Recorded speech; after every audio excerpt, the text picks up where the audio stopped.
So today we're going to take a look at this MTH HO scale New York City subway car, and this is the R21 in the Redbird color scheme, and it's a number 3 train going uptown to Lenox Terminal. This set comes with 4 cars. There's 2 types, a non-powered car and a powered car. So first let's take a look at the non-powered car. So let's start here from the front. So on top we have a sign for the number 3 train, and it's going to 148th Street in Harlem. Also has a green marker light and also lights for local and express. The end doors are chained off and there's a bar across the middle of the window and a silver colored door handle. We also got the pantograph gates. These are used for safety to prevent people from falling in. Some grab irons, and they're actually all metal pieces. On the side of the cab window we have this box. It's actually a cover for the windshield wiper. We've also got this horn facing sideways as well as this radio antenna. It's interesting they placed this in the front instead of on the roof like most locomotives, but I guess for subways they need the clearance. Down below we have the headlights, and there's also rivets going across the entire body of this. Then the bottom left we have a stirrup step, and it uses a KD158 knuckle coupler. Then let's go take a look at the side. We have these 2 little bumps. I'm guessing they're guard lights. Then here we have the car number 7125 and a green stripe. The color of the stripe actually tells you which yard it's based out of, and since it's green, this one is from Union Point Yard. So on the side we have some double doors. They have a rubber lining across the middle and a weird triangle bit down below just in case your foot gets stuck. There also is a ledge and the doors are indented. So on the bottom we have a 2-axle truck. In real life there will be a 3rd rail contact shoe to get electricity to power the train. Then on the side we have these 3 windows grouped together. They have a silver frame and there's actually triangle bits in the corners. The windows are see-through so you can see the inside. There's like a bench. It's all painted in this off-white color. Then we have another double door here. Then further down the car we have some destination signs. Shows you the terminal stations. It's going to Manhattan from Brooklyn and it's a 7th Avenue Express. Then further down we have our last pair of double doors. Then on the end we have the motorman's cab window. There's actually a PC board you can see in the inside. So on this end of the car there's actually a red marker light on top, and it gives you a different destination of New Lots Avenue down in Brooklyn, which is the opposite of what the other end shows. So now let's go take a look at this side, which is pretty much the same thing, just the bottom's different. Alright, so now let's pick it up. It does have some weight to it, and here's what it looks like on the roof. It has a metallic sheen to it, and there is lots of rivets. And on the edges we have some vents. Now I believe this car did not have air conditioning back then. So now let's go take a look at the bottom. The middle of the trucks actually have a notch on one end, and there are some slots for the volume and DCC, which are not included in this because this is a DCC ready model. And we have some basic shapes for the underside except for this little bit here. Everything else is kind of simple. Now let's go take a look at the powered car. It's different from the non-powered since its windows are all whited out, probably to hide the motor inside since it's basically the locomotive. Another difference are the headlights. On the powered car there are actually LEDs that light up, while the other one's just painted red. So here's what it looks like on the side. Again, the windows are just whited out, as well as the other side, pretty much the same thing. And here's what it looks like on the bottom. The power car is different though, since it has these traction motors inside of the trucks, and there also are slots for the DCC and DCS that are opened up. Here are them side by side, but of course have substantial weight to them, but the non-powered is lighter than the power car, which is heftier. Now let's compare it to the GEVO, the standard American freight locomotive. You can see their cab heights are way different. The subway is much lower, and here's how they compare it lengthwise. And I was actually surprised the subway is not as small as I thought it'd be. This model comes with the standard American knuckle couplers, although this is not accurate to the prototype, which uses the Westinghouse 2HC. So there will be a large gap between the cars, and this will be a problem in real life if you were to walk between cars. In this picture you can see just how close the gates are really supposed to be. But the advantages of using knuckle couplers is that it's compatible with other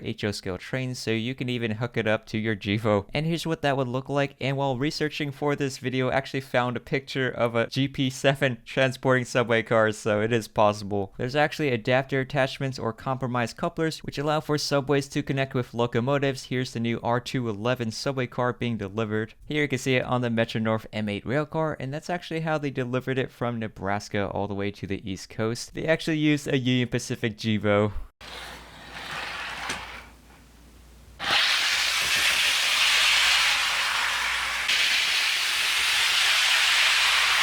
So the cars do come with a lighted interior, and they do stay on for a bit after you take them off the tracks. And here's what the powered car looks like. They have additional lights. But I did have a problem with one of the cars that was short out the power. It just make a whining sound, sounds like R2D2. So I tried taking off the shell, although that was quite hard. And then later I figured out you have to pull actually near the truck. Just like it says in the instructions, it comes out fairly easy. And here's what the interior looks like. The roof is covered in LEDs, and you can also see the PCB circuit boards. So I try to make sure the connector is full fully seated and seemed to not budge, so not much I can do. Then I tried it again on the tracks and it started working just fine.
So why did I get this? Well, if you don't know, I'm from New York City and I've always wanted a New York City subway train model. Unfortunately, the only ones mass produced in HO scale are pretty old, the R17, the R21, and the R22 from like the 1950s to 80s. So I decided to get an R21 Redbird because my local subway line is the 7 train, and before they used to run the R33 Redbirds a long time ago, which I did see on display at the Queens Courthouse. Trainwell.com does have these in stock, and and they're based in New York City, so I took the 7 train and then the F train and went down to their Brooklyn location where they have a shop, which at first I thought was closed, but turned out they moved further down the street. And they also give you a free paper bag. When I first opened the package, it was actually surreal holding a subway car in your hand. This model is fairly well detailed, even including asymmetrical parts like this little handle on the left gate, a pocket that's only on the right hand side, the horn, the radio antenna, the lights, the signage. However, I found out the R21 actually never were the Redbird paint scheme. If you check out NewYorkCitySubway.org, you can find pictures of the real 3 trains R21s are painted in brown. I'm guessing they just repainted it since the R21 and the real Redbirds like the R33 look quite similar, just the window has a bar in it. Although even if they did go with that, the way they painted the number bullet is inaccurate as well because it should be a circle shape, not a square shape. And the couplers are knuckle couplers, so they are spread out more than real life, but it does make it possible to get pulled by freight locomotives, which they often did for past deliveries, or you can put them on flat cars, which they also did. Overall though, I think if you're into the New York City subway trains or you're just from New York City, you would probably like this. I do wish they would make newer modern subway trains in HO like the subways I rode to get to Train World. MTH has since sold off all their